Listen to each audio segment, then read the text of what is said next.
Bienvenue dans cette nouvelle revue de moi-même Raph le Renduc. Cette fois-ci, Firage STF-01 alias Mirage Dark of the Moon de la compagnie Alien Attack, qui est surtout spécialiste des kits d'accessoires de l'univers de Michael Bay. Il en a fait un sur Ratchet de classe Voyageur, aussi Megatron de Fallen de classe Leader. Et je crois honnêtement que c'est leur premier produit d'une figurine complète. Et ils n'ont pas pris n'importe qui. Mirage, qui a justement apparu dans Dark of the Moon, seulement dans ce film-là. Et que malheureusement Hasbro n'ont jamais fait. Chez Takara, ils ont fait un remodelage avec le mold de Sidewise de Revenge de Fallen. Mais ce jouet-là était vraiment très attendu. C'est mon deuxième third party d'univers des films. Mon premier, c'est des kits d'armes pour Optimus Prime, Revenge de Fallen, Busted Pride.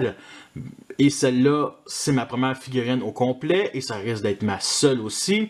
Alors, sur la boîte, on a la moitié, on va dire, du visage de Mirage en artwork, qui est toute blanche.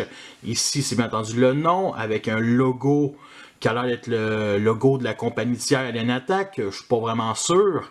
Qu'on retrouve au-dessus aussi. Sur le côté gauche, on a le nom du produit, Firage, avec, on va dire, des traces de sang, comme c'était un peu de la gouache ou whatever.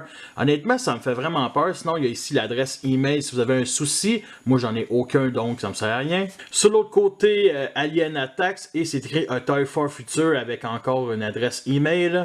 À l'endos, il nous montre une image du jouet en mode robot, comme la première fois qu'on le voit dans le film. Justement, il nous donne gratuitement écrit bonus ici, puis on sait tous qu'on paye pareil ce petit accessoire-là, les fameuses griffes avec les tiges qu'on voit une fois dans le film. Le prochain produit qui est déjà sorti ou qui va sortir au moment où je fais la revue, Optimus Prime de l'épisode 4 et 5. Lui aussi, il est très beau, je ne le jetterai pas. On a aussi une petite bio seulement en anglais, si vous voulez la lire, pesez sur pause. Comme Hasbro, ils nous fournissent une petite carte avec les mêmes choses qu'on retrouve de la boîte. Cette fois-ci, on a le visage au complet. Au landau, on a les statistiques. On a même aussi un close-up sur le visage du jouet. Voici la notice qu'il nous fournit avec, un petit livret. Fait que ici, on a tous les accessoires. Première photo du mode alternatif. Sinon, comment mettre les armes. Ici, comment mettre les mains qui sont articulées, que je vais vous montrer plus tard. Et il montre la transformation du mode robot au mode alternatif. Et tout ce que vous voyez en jaune représente les étapes de transformation.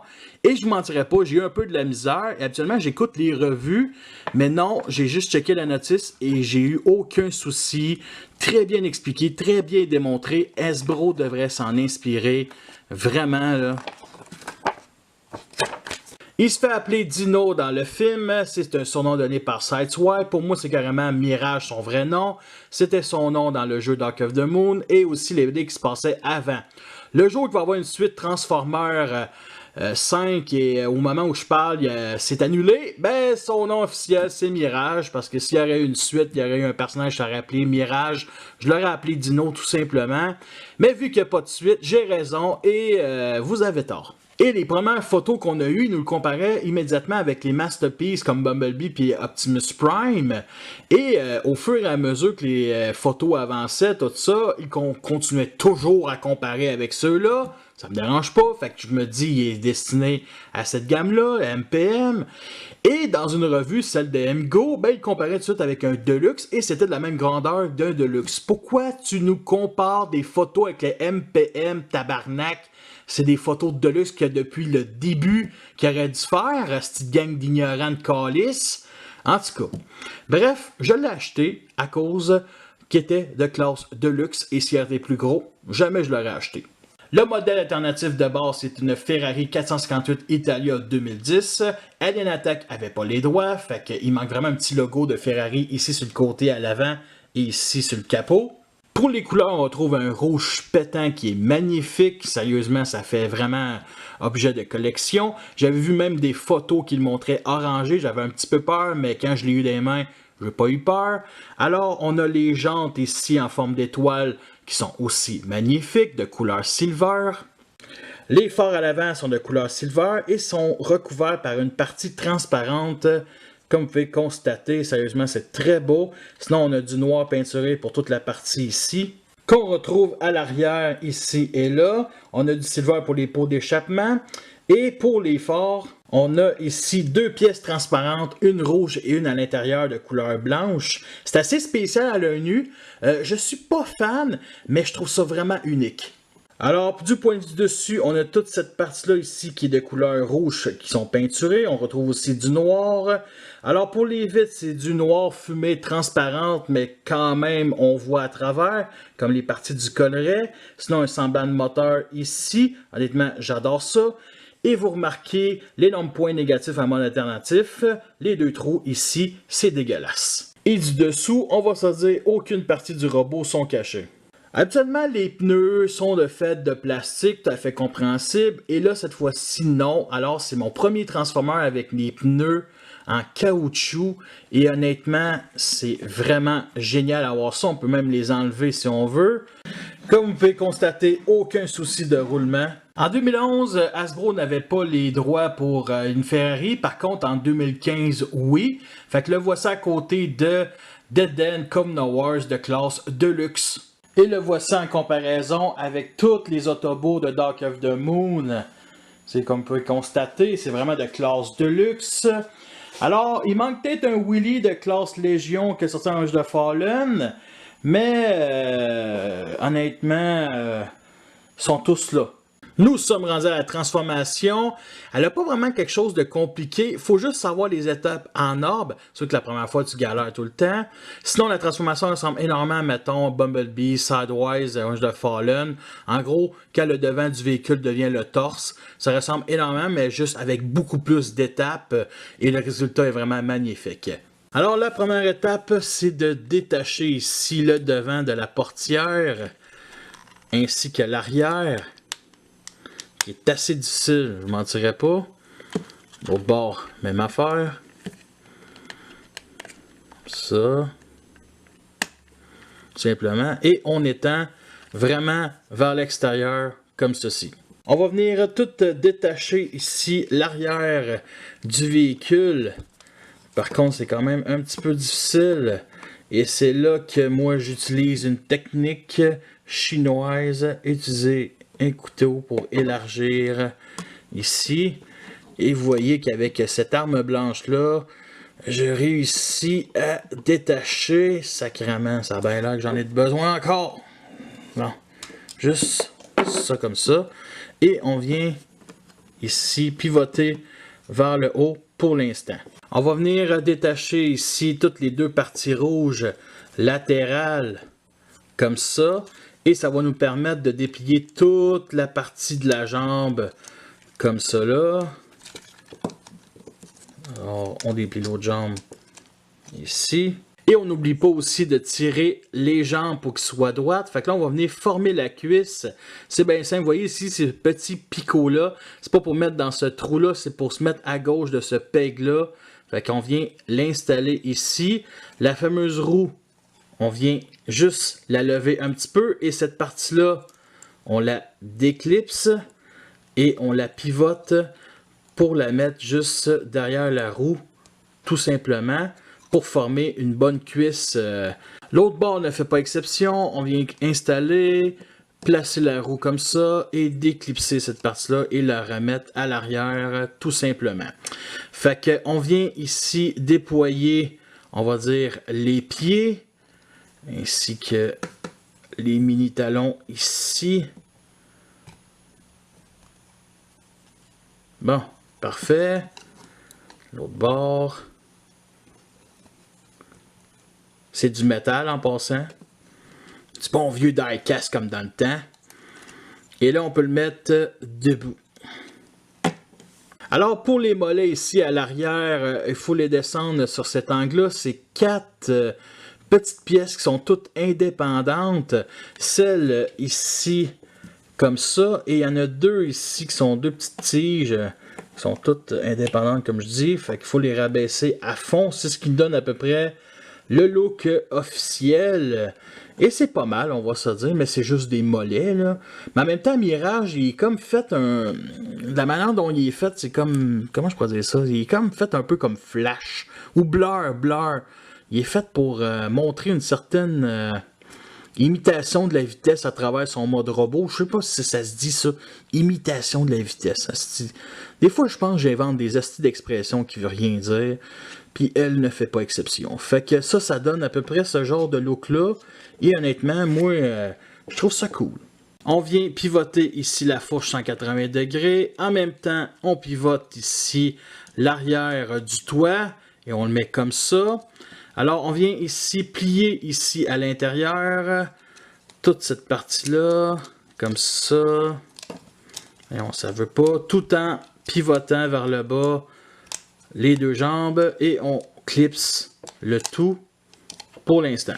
On a une bonne partie des jambes qui sont faites. Il faut les pivoter, mais pour l'instant, on va s'occuper du devant du véhicule. Alors, on vient ici rabaisser ces deux parties triangulaires-là.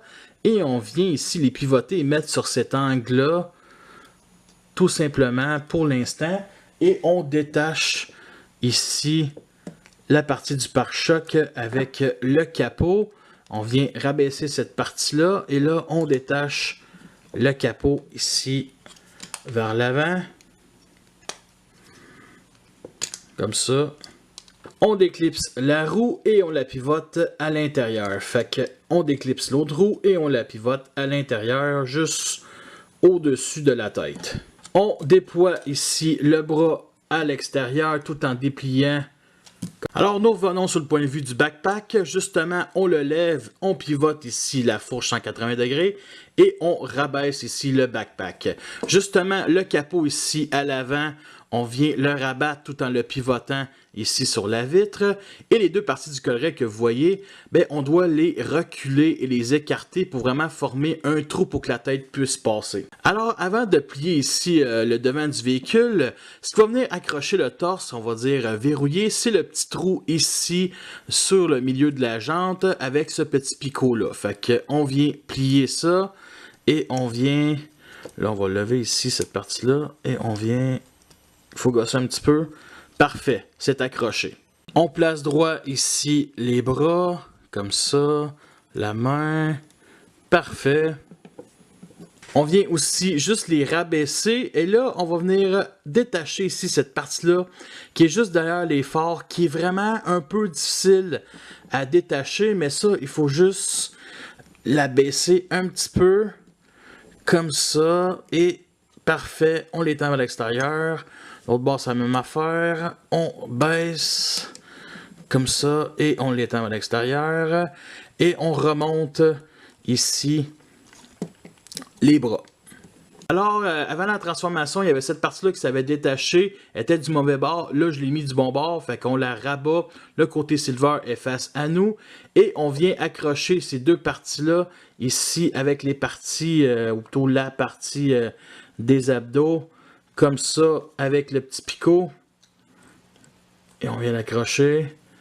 Pour le backpack, on vient séparer la vitre avec le toit.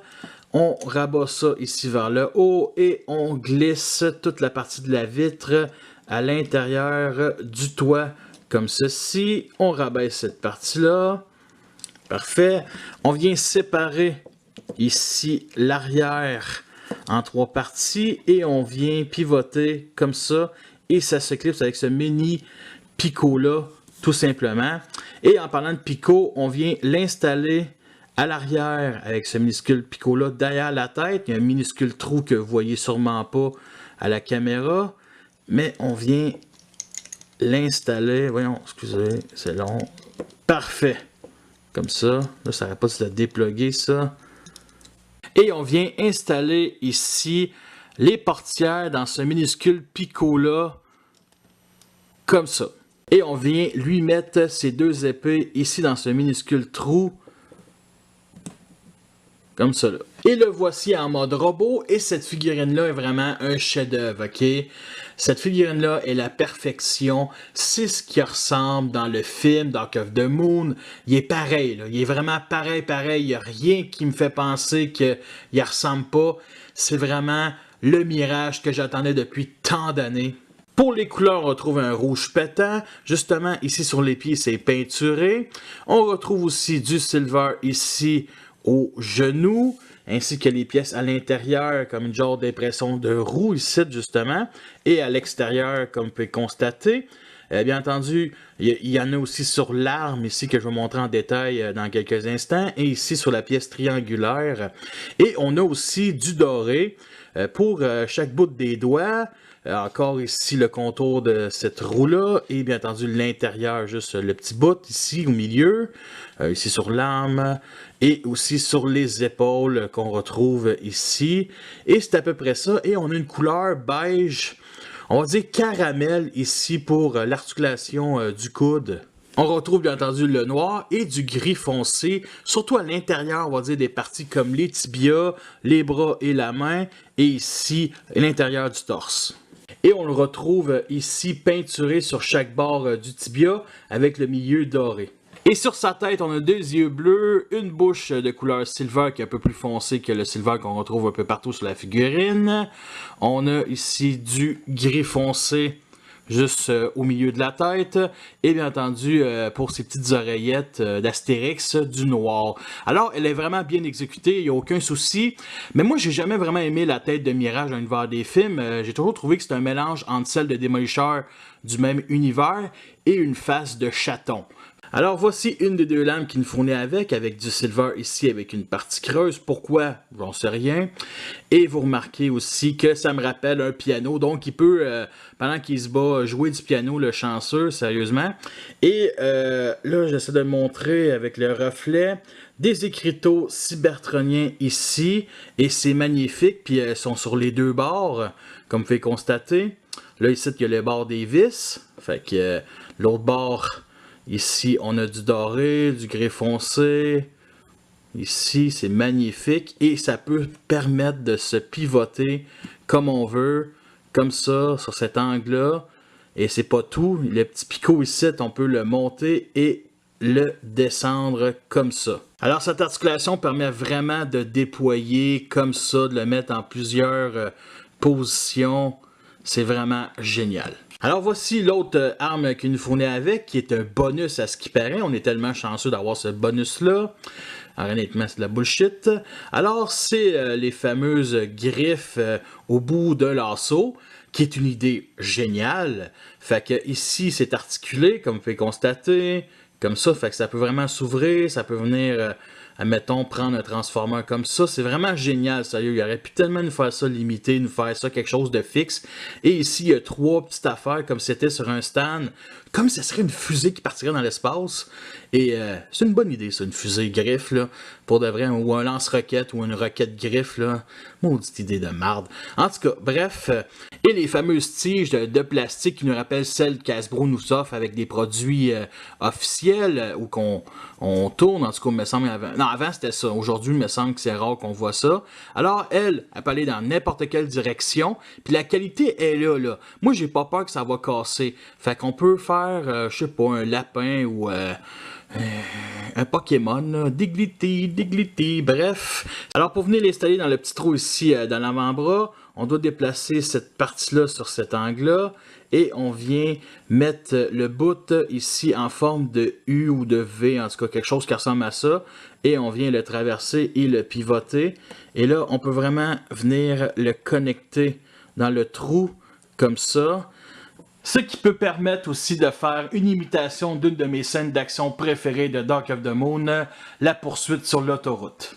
Alors pour les articulations, on a la tête ici qui est sur bas joint, fait qu'on peut la reculer et un petit peu l'avancer. Sinon, pour le bras, la partie grise ici peut pivoter comme ça. On peut bien entendu la lever juste sur cet angle-là. Sinon, le bras est sur bas joint, donc on peut vraiment le mettre droite. On peut le pivoter ici 180 degrés, comme ça. Sinon, bien entendu, pivoter comme ça. Sinon, 360 degrés sur le coude, double articulation. Fait qu'on peut vraiment plier le bras, on peut le faire à l'arrière, mais il faut déplacer cette partie grise-là. Sérieusement, les articulations sont géniales sur cette figurine-là. Et on a la main ici, donc on peut pivoter, la plier vers l'intérieur, comme ça. Le pouce est sur bas joint, donc pivoter comme ça. Et ici, les 4 bouts des doigts peuvent plier comme ça. Et on peut plier aussi 90 degrés vers l'intérieur cette articulation qu'on va dire des 4 pics. Et sérieusement, c'est ma seule figurine qui est aussi bien articulée que ça dans ma collection de 500 figurines. On peut pivoter un petit peu de gauche à droite le bassin. Par contre, s'il n'y aurait pas eu le backpack aussi bon, on aurait pu faire 60 degrés. Pour la jambe, on peut mettre sur cet angle-là, comme ça à l'arrière. On peut pivoter ici. On peut justement plier la jambe à l'arrière, mais qui est plus une étape de transformation. On peut aussi un petit peu l'avancer avec cette articulation-là, mais là, ça détache la partie, on dit des cuisses. Sinon, on peut plier le tibia à l'arrière, vraiment génial. Et on a ici les pieds qui sont sur bas-joint et on peut les mettre sur cet angle-là, mais qui est plus des étapes de transformation, ainsi que les 2 orteils et les 2 talons ici à l'arrière. Sérieusement, cette figurine-là m'impressionne côté articulation. C'est vraiment digne d'un masterpiece, mais elle a quand même quelques limites, on va se le dire. Comme je dis au début de la revue, il nous offre des doigts qui sont articulés. Là, je vous ai tout passé l'étape de les avoir mis. En gros, il nous donne une pièce de métal comme ça, qui est minuscule, qu'on pousse la partie de métal gris justement, avec un petit bout ici. C'est assez facile, je vais être honnête, et ça nous donne ça comme résultat. Et honnêtement, why not, ok? C'est vraiment génial. Vous voyez, toutes sont toutes mis sur un angle différent. Par contre, dans la notice, il disait que pendant la transformation, d'utiliser les mains normales, et ça voulait dire quelque chose que c'est pas vraiment stable, ça va venir tout se détacher et c'est à peu près ça que ça fait. Il y en a ici les bouts de doigts justement de couleur caramel, il y en a quelques-unes qui se détachent, ça se remet assez facilement, mais bon, ça commence à être chiant un petit peu, on va dire, à manipuler les doigts. Et justement, elles sont toutes les bouts de couleur caramel et il nous offre aussi le choix d'avoir les bouts noirs et le caramel, c'est bien entendu imiter les bouts de doigts dorés. En tout cas. Sinon, est-ce que c'est une bonne idée d'avoir fait ça en double les doigts? Non, honnêtement, tu nous offres quelque chose, tu sais, des doigts articulés de meilleure qualité et qu'on peut utiliser dans la transformation en place de nous offrir des doubles. Tant qu'à moi, je préfère ça de même, quelque chose de plus de qualité. On paye pour la qualité, c'est du third party. Je paye pas pour avoir des doigts de surplus, là, on va dire ça de même. Mais sinon, je vais les mettre dans un baggies, dans mon bac de missiles, et je vais garder les mains normales sur mon étagère. Du point de vue du côté, vous remarquez que tout le dessus du véhicule est divisé en 4 couches ici, et l'arrière du véhicule forme un genre de sac à dos ici qui me rappelle beaucoup Sidewise Range de Fallen de classe Deluxe, mais une chance qu'on a les portières qui essaient de cacher ici le sac à dos, en tout cas qui essaient de cacher. Fait que c'est quand même un point négatif, sérieusement, c'est assez affreux, mais bon, c'est quand même une excellente figurine, fait que ça se pardonne. Alors pour la posabilité et la stabilité, il n'y a vraiment aucun problème. Comme j'ai dit dans la transformation, les pieds sont en métal. Et avez-vous vu la grosseur des orteils ici sur chaque bord? C'est gigantesque, sérieusement. Fait que, il y a aussi les talons à l'arrière qui aident beaucoup à la stabilité. S'il n'y aurait pas eu ça, ça tomberait toujours vers l'arrière. Le voici en comparaison avec les Autobots Dark of the Moon. Il vient compléter toute la team. Et c'est mon équipe préférée d'Autobots de tous les films. Alors je suis vraiment ravi. Oui, il fait une tête de plus que Bumblebee et Sideswipe, mais ça me dérange aucunement. Il est pas plus large, il est juste un petit peu plus haut. Puis il me semble que dans le film, il était quand même assez grand. Mais sérieusement, de l'avoir avec toute cette gang-là, là, yes, enfin, même Hasbro ferait pas meilleur que ça. Voici le genre de pose qu'on peut faire avec cette figurine-là. Si vous en voulez plus, checkez mon album photo sur Facebook. Le lien va être en dessous dans la description. Alors, nous sommes rendus à la fin de cette revue. Vous avez vu les pour et les contre. C'est une figurine que je vous recommande chaudement. Pour le prix, j'ai payé 82 $ canadiens sur eBay. Le prix est excellent pour la qualité qu'il nous offre. Justement, la qualité de plastique d'Alien Attack, vu que c'est mon premier produit de cette compagnie-là, me déçoit pas vraiment. Je ne mentirais pas que quelques jours avant de le recevoir, j'ai cassé des figurines Titan Return et Common Wars. Alors, quand je l'ai reçu, je l'ai bien manipulé, j'ai fait attention, j'ai galéré pour la transformation, parce qu'honnêtement, ça ne me tentait pas de casser une figurine. Puis, elle est géniale, la qualité de plastique. Sérieusement, si Alien Attack continue à nous offrir des personnages oubliés de l'univers des films, ça sera pas mon seul achat de cette compagnie-là. C'est ma dernière revue de l'univers des films de Michael Bay pour l'instant. La gamme Studio Series m'intéresse énormément. Si vous voulez savoir mes choix, vous avez qu'à écouter le dernier podcast #FanFarmer. Fait que merci à tous d'avoir écouté cette revue-là. Fait que sur ça, je vous laisse et à la prochaine.